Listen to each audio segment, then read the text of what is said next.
इस्लामाबाद और कोयटा में सैकड़ों सरकारी मकानात पर कब्जे का इंकशाफ हुआ है, जिससे सरकारी खजाने को करोड़ों रुपए नुकसान पहुंचा है। इस पर हम बात करेंगे नॉन न्यूज के नुमाइंदे नवीद सिद्दीकी से। नवीद, बताएगा कल कुल कितने मकानात पर कब्जे का इंकशाफ हुआ है और अब क्या कार्रवाई होगी?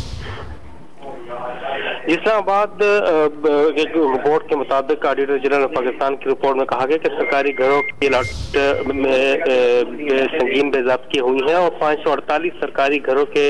जो है वो खिलाफ ज़ाब्ता इस्तेमाल का इंकशाफ हुआ है और ये इसके ऊपर कब्जे किए गए हैं। तकरीबन 40 करोड़ रुपए से ज्यादा का नुकसान इस वक्त बताया जा रहा है कि इन कब्जों से हो रहा है और सरकारी मुलाजिमीन ये दीगर लोग रिटायरमेंट के बाद इन घरों के ऊपर काबिज हो चुके हैं कोयटा और इस्लामाबाद में, और मुख्तलिफ कैटेगरीज के घरों पर ये कब्जे किए गए हैं और खिलाफ ज़ाब्ता घरों में रहने वालों से रुकूक की रिकवरी अभी तक नहीं हो सकी है। वजारत हाउसिंग के और स्टेट ऑफिस के आला अफसरान और हुकाम इस बार में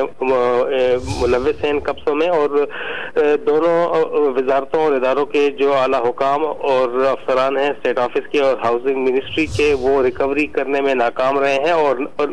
इन घरों पर से कब्जा खत्म करवाने में भी ये नाकाम नजर आ रहे हैं। और ऑडिट रिपोर्ट में कहा गया है कि दोनों इदारों के आला हुकाम की नाअहली की वजह से ऐसा मुमकिन हुआ है और उनके खिलाफ तादीबी कार्रवाई की सिफारिश की गई है। जी, बहुत शुक्रिया नवीद सिद्दीकी, आपने तफसीलात फराहम की।